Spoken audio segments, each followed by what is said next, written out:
Walang makakagawang iba kundi ang Diyos lang.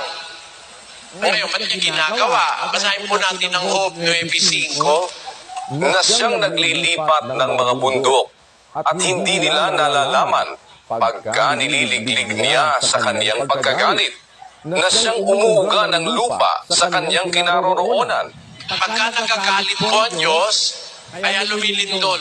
Galit po ng Diyos yan. Kasama na rin yung tidal wave. Pakinggan niyo po sa Amos 9:6. Siya na gumawa ng kaniyang mga silid sa langit at kumatha ng kaniyang balantok sa lupa.